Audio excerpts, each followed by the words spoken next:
Halo Bapak Ibu Guru, perkenalkan saya Rizky Satria. Saya bagian dari tim penyusun perangkat ajar dan asesmen. Di sini saya akan mencoba memaparkan sedikit materi mengenai modul asesmen. Semoga bisa membantu membuka ruang eksplorasi lebih terkait materi asesmen bagi Bapak Ibu. Ya, kita mulai saja. Sebelumnya, bagaimana materi belajar di modul kemarin? Apakah sudah berhasil dipahami atau belum? Silakan Bapak Ibu merefleksikannya. Karena setiap modul itu saling berkaitan satu sama lain. Nah, jadi setelah di modul terakhir, Bapak Ibu mempelajari tentang pengembangan perangkat ajar, sekarang kita sampai pada pembahasan mengenai pengembangan asesmen dalam pembelajaran. Sederhananya, di unit modul ini, Bapak Ibu diharapkan dapat memahami prinsip pengembangan asesmen dan merancang variasi asesmen dalam pembelajaran. Berbicara mengenai asesmen, ada banyak pengertian ya, asesmen dari para ahli. Bapak Ibu bisa mengeksplorasinya sendiri dari berbagai sumber ya. Namun sederhananya, asesmen dalam pembelajaran adalah proses mengumpulkan informasi untuk memahami kondisi atau perkembangan dari berbagai hal ya yang terkait dengan aktivitas pembelajaran. Nah, kemudian dalam pembelajaran paradigma baru, asesmen terintegrasi dalam proses pembelajaran. Oleh karenanya, sebelum membahas prinsip asesmen, kita perlu memahami dan merefleksikan terlebih dahulu prinsip pembelajaran. Kita lihat prinsip pembelajaran. Semoga prinsip-prinsip ini sudah Bapak Ibu terapkan di kelas ya. Jika belum, silakan refleksikan kembali. Ya, ada 5 poin yang pada intinya prinsip ini menyampaikan bahwa pembelajaran yang kita lakukan di kelas itu harus berorientasi kepada peserta didik. Oleh karenanya, pembelajaran itu sendiri harus bisa bermakna, kontekstual, holistik atau komprehensif, ya, dan berkelanjutan. Baik, setelah merefleksikan prinsip pembelajaran ini, kita coba lihat prinsip asesmen yang tentu saja saling terkait satu sama lain ya, baik antar poin di prinsip asesmen ini maupun dengan poin prinsip pembelajaran sebelumnya gitu. Kita coba lihat dan kita coba bahas sepintas setiap prinsipnya ya. Yang pertama, asesmen merupakan bagian terpadu dari proses pembelajaran ya, memfasilitasi pembelajaran, menyediakan informasi sebagai umpan balik untuk guru, peserta didik dan orang tua. Jadi intinya di sini bahwa asesmen yang dikembangkan oleh guru di kelas itu harus terpadu atau terintegrasi dengan proses pembelajaran. Jadi asesmen oleh karena itu bisa dilakukan atau mesti ya, dilakukan di awal sebelum proses pembelajarannya dimulai, kemudian di tengah proses secara kontinu dan tentu saja di akhir gitu. Jadi kita bisa melihat siklusnya. Ini asesmen, perencanaan pembelajaran, terus kegiatan belajar, kembali ke asesmen, terus ke perencanaan pembelajaran lagi, dan ke kegiatan belajar lagi. Jadi berangkat dari prinsip ini, sedapat mungkin tidak ada penerapan asesmen yang terpisah dengan proses pembelajaran. Kita bisa elaborasi lebih jauh mengenai hal ini. Kita coba lanjut terlebih dahulu ke prinsip yang kedua. Asesmen perlu dirancang dan dilakukan sesuai dengan tujuan. Nah, ini mengingatkan kita bahwa asesmen itu harus sinkron dengan tujuan pembelajaran yang disusun di awal. Gitu. Sebetulnya hal ini mungkin sudah diterapkan ya di lapangan. Namun di sini ya prinsip ini menguatkan ya dan mengingatkan kembali gitu, bahwa harus ada keselarasan antara tujuan pembelajaran dan asesmen. Seperti itu. Di sini sudah disampaikan ini mengenai asesmen formatif, sumatif, ya, diagnosis, seperti apa bentuk pengembangannya. Nanti kita coba bahas setelah kita membahas prinsip-prinsip ini. Yang ketiga, prinsip yang bisa kita refleksikan terkait asesmen, Bapak Ibu. Bahwa asesmen dirancang secara adil, valid, dan dapat dipercaya. Ya, memberikan informasi yang kaya bagi guru, peserta didik, dan orang tua mengenai kemajuan dan pencapaian pembelajaran, serta keputusan tentang langkah selanjutnya. Jadi, di prinsip ini kita diingatkan kembali bahwa proses pengembangan asesmen yang kita lakukan harus dirancang secara adil, valid, dan dapat dipercaya, ya, agar dapat memberikan informasi yang bermanfaat gitu bagi semua pihak. Di sini ada penjelasan poin-poinnya. Bapak Ibu bisa pelajari dan refleksikan kembali di modul ini, ya. Silakan. Kita lihat prinsip yang keempat. Asesmen sebaiknya meliputi berbagai bentuk tugas, instrumen, dan teknik yang sesuai dengan tujuan pembelajaran yang ditargetkan.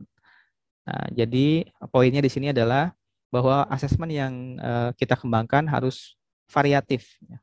Harus sebisa mungkin memperhatikan karakteristik mata pelajaran, kemampuan peserta didik, capaian pembelajaran, tujuan pembelajaran, dan sumber daya pendukung yang tersedia, sehingga pada penerapannya kita dapat mengembangkan berbagai variasi jenis, ya, instrumen, bentuk, dan teknik asesmen, gitu ya. Jadi jika masih ada penerapan asesmen yang hanya melalui satu tes tertulis saja, misalnya, itu berarti belum menerapkan prinsip ini. Kita lihat prinsip yang terakhir.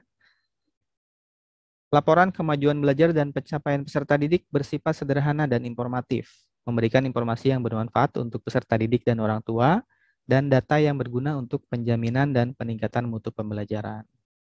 Jadi prinsip ini terkait dengan bentuk rapot, ya. Pelaporan itu biasanya dilakukan di akhir, ya, untuk mengomunikasikan, ya, dengan pihak terkait, ya, terutama orang tua murid, gitu ya. Nah, dalam proses pelaporan itu prinsip yang harus kita pegang adalah bentuk rapornya harus sederhana dan informatif, gitu.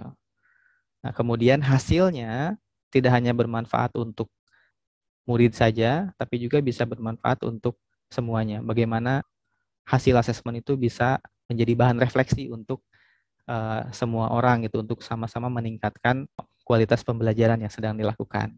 Seperti itu. Baik, jadi kita kembali ke 5 prinsip ini, ya. Tadi sudah sempat kita singgung satu persatu. Nah, tentu saja untuk memahami lebih jauh, Bapak Ibu perlu merefleksikan ini dan mempelajari secara mandiri. Selanjutnya, bagaimana penjelasan yang lebih konkret, ya, terkait prinsip asesmen ini. Untuk itu kita bisa melihat ini alur penerapan asesmennya dalam kegiatan pengajaran yang dilakukan oleh guru. Kita bisa lihat di sini alur besar, ya, pengajaran yang dilakukan oleh guru dari mulai penetapan CP dan menurunkannya ke alur tujuan pembelajaran. Kemudian setelah itu guru langsung sebisa mungkin dapat melakukan asesmen, di mana asesmen tersebut dilakukan untuk mengetahui posisi murid di awal dan akhir siklus pembelajaran. Jadi ini semacam pretest dan post-test, ya. Nah, ya, asesmen yang bisa dikembangkan di sini adalah asesmen diagnostik untuk mendiagnosa atau memetakan kondisi murid di awal proses pembelajaran.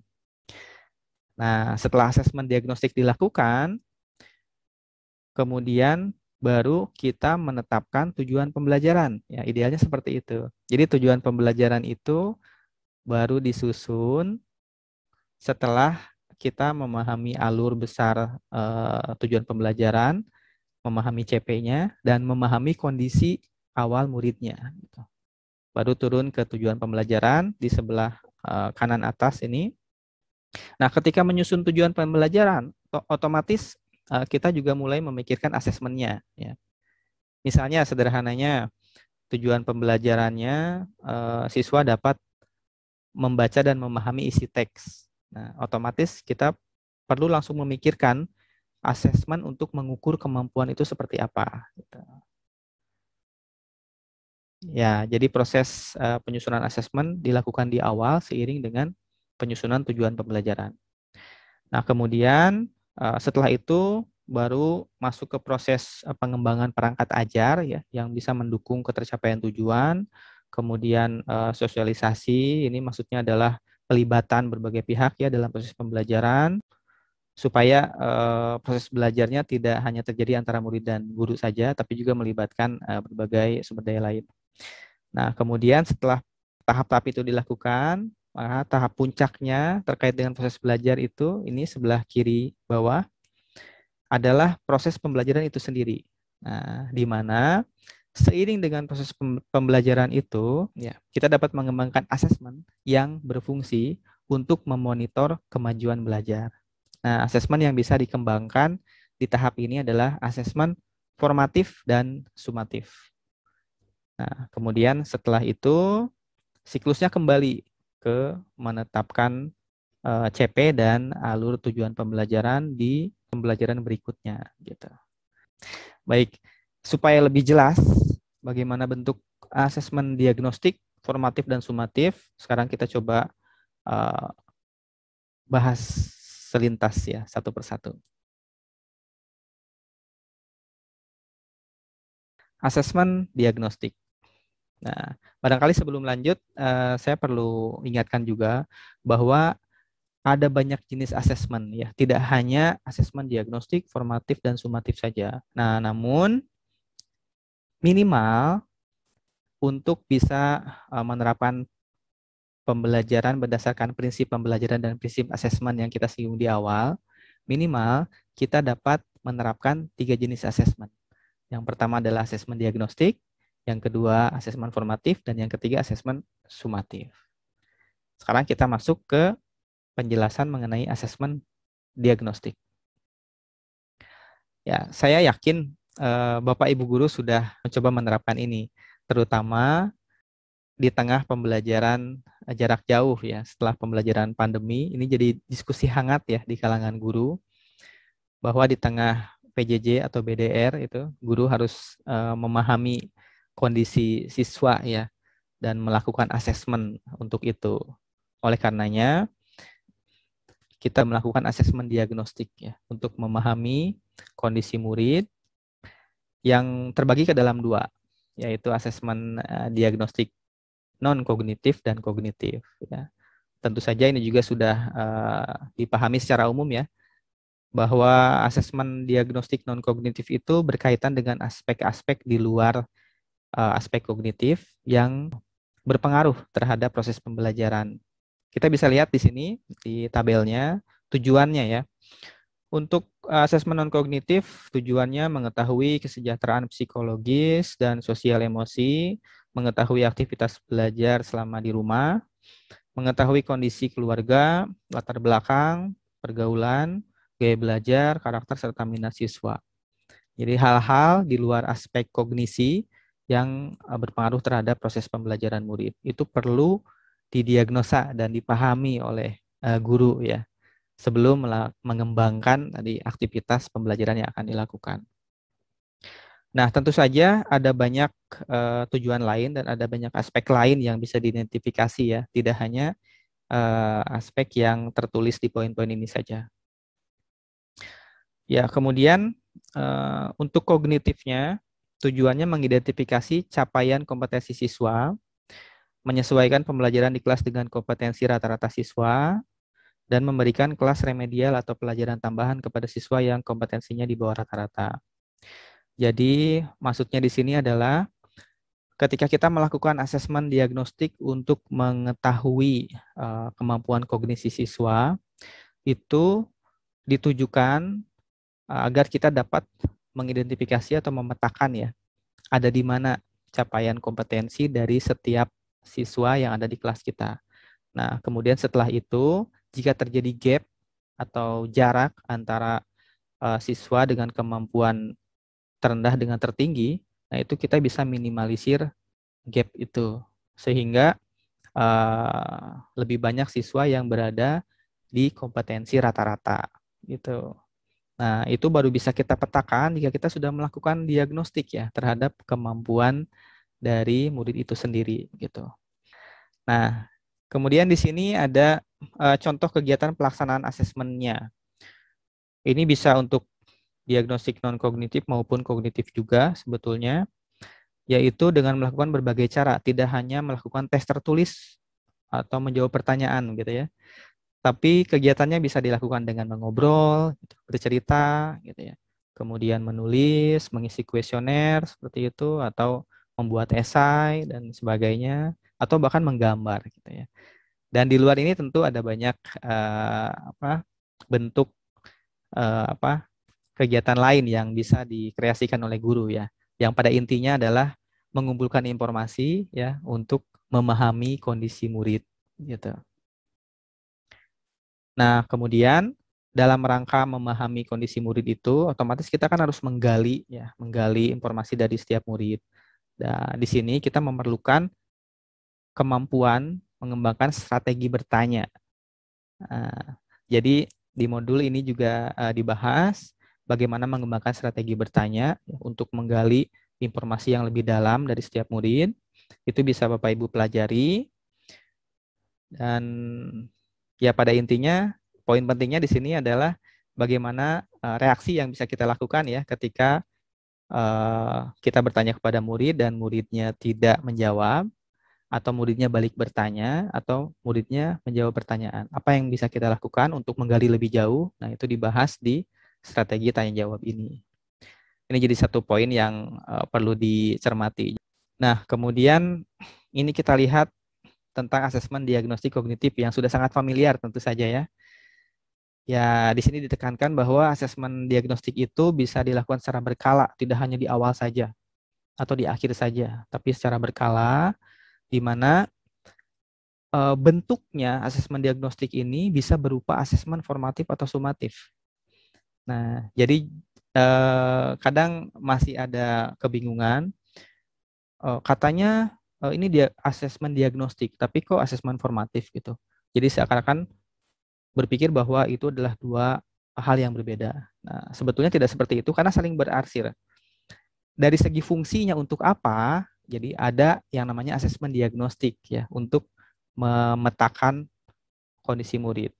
Nah, kemudian asesmen dari segi bentuk lainnya itu bisa berupa asesmen formatif dan sumatif. Jadi, oleh karena itu, dengan melakukan asesmen formatif, kita bisa sekaligus melakukan asesmen diagnostik juga. Nah, jika masih ada kebingungan, setelah ini kita akan bahas asesmen formatif dan sumatif ya untuk menguatkan pemahaman Bapak Ibu. Tapi untuk asesmen kognitif ini semoga sudah cukup jelas ya bahwa ada satu bentuk asesmen yang harus dilakukan oleh guru untuk memetakan kondisi dan profil murid di kelasnya gitu. Oke, kita sudah selesai menyinggung ya secara garis besar mengenai asesmen diagnostik.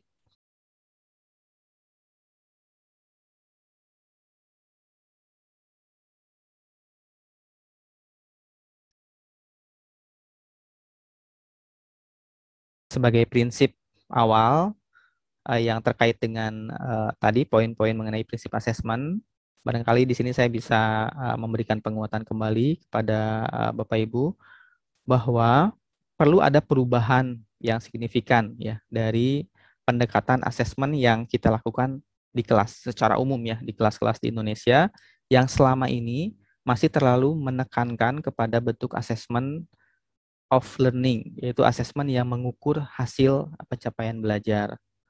Nah, perubahannya adalah kita harus menitik beratkan pada asesmen for learning atau asesmen untuk merawat keberlanjutan proses pembelajaran dan asesmen as learning, ya, asesmen sebagai proses pembelajaran itu sendiri. Gitu.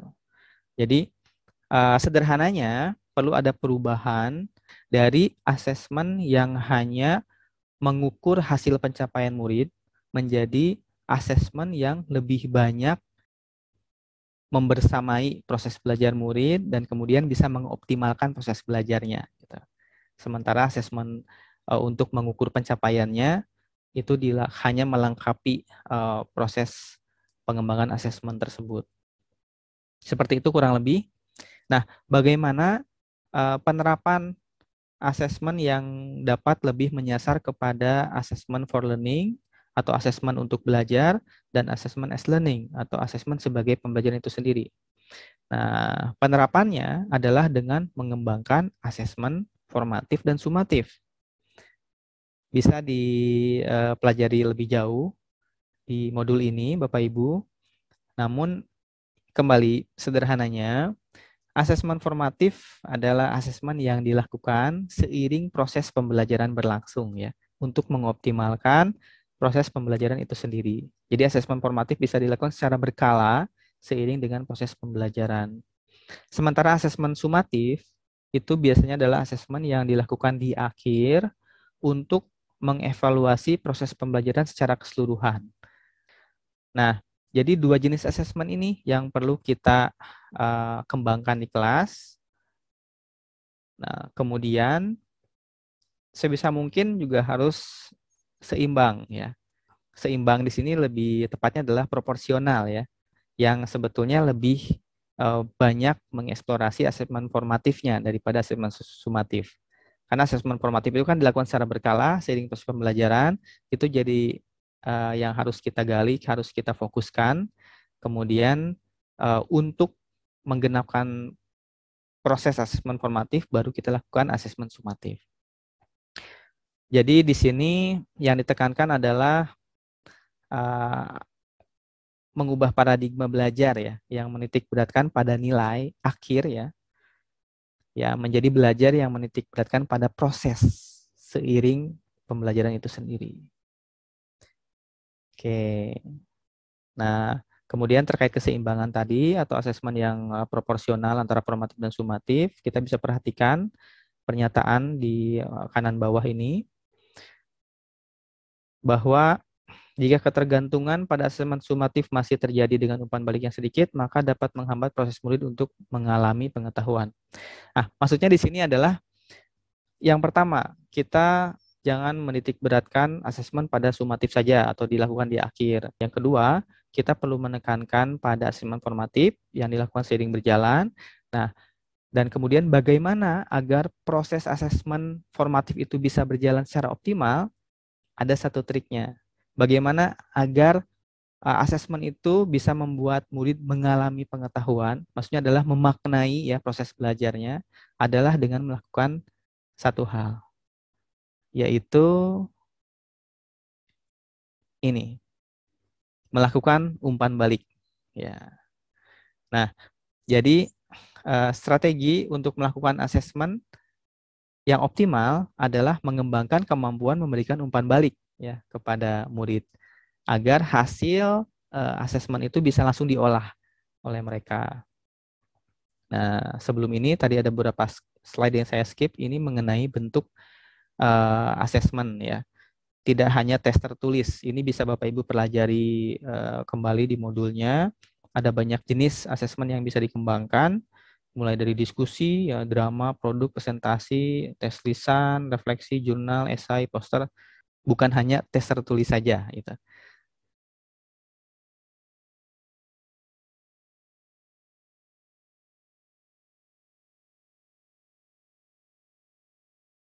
Sekarang kita masuk ke umpan balik.